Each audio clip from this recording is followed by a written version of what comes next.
My name is Liz Acosta, or Elizabeth is my full name, but people call me Liz. And I am living here in Orlando, Florida. And what do you do in Orlando? How do you make your living? Well, I am a real estate investor, but I also have a women's community that I deal with, and I help other women, also manage their business or even start a business from home.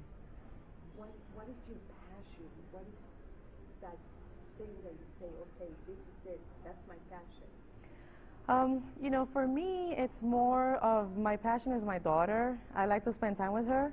And working from home, either helping women or even doing, I do commercial real estate. So that's really, those two are my passion. But those passions are driven by my daughter because I want to stay home with her and I want to do a lot of things with her. So you work at home? Yes, I work at home. Yes. Are you a realtor? No, I am not. I'm just a real estate investor. Awesome. Now, has there been breakthroughs or any transformational moment that you have shifted you into this path? I started, when I had my daughter, I started my education. So I have a bachelor's in accounting and a master's degree. But then after a while, I realized that what I wanted to do, instead of working for corporate America, was actually to work from home and, like I said, be with my daughter. And it came at a time where I was working for corporate America, and that company went bankrupt.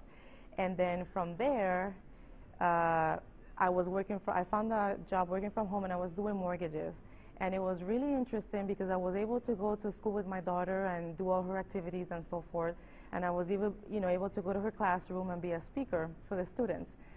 So from there on, I never wanted to go back to corporate America, and I never did.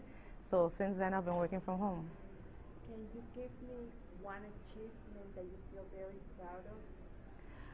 Well, my achievement actually is to have finished school, to have gotten my bachelor's and my master's, because I am actually the only one in my entire family, from my mother's side and dad's side, that have actually, gotten a degree. Excellent. The real estate investing normally is known as, oh, it's a men's world. But as you can see, there's a lot of women here.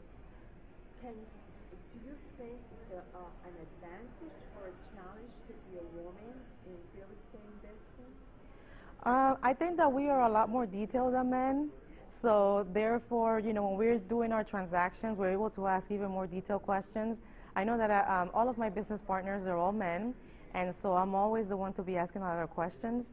And they're like, oh, I didn't think about that, or I didn't think about this. And sometimes those things are actually the ones that save you from going into a bad deal.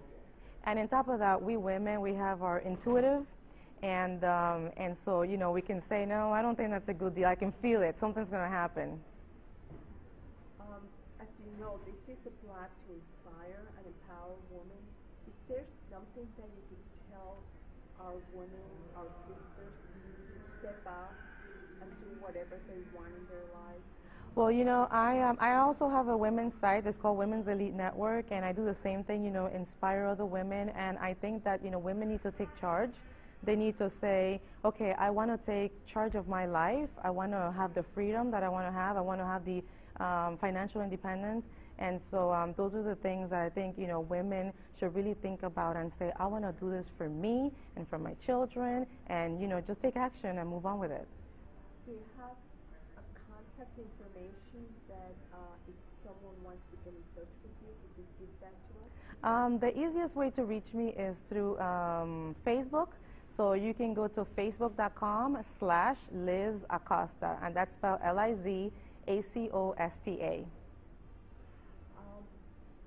Can you expand a little bit more about your women's organization or your Women's Elite Network. I created Women's Elite Network at a time where I was actually going through a very difficult divorce, and I was all alone. I didn't feel that anyone could relate to my pain. And so when I created Women's Elite Network, it was to help other women not to go through the type of pain by themselves. But not only that pain, but also because that was the time that I actually started working from home as well. So it is a transition where I could help women, deal with whatever it is that they're dealing with in their personal life, and then move on and, kind of like direct that energy into more of a business life where they can actually do something that they're passionate about and work from home. Thank you so much because you have made a difference in a lot of people's lives. Well, thank you. I appreciate it.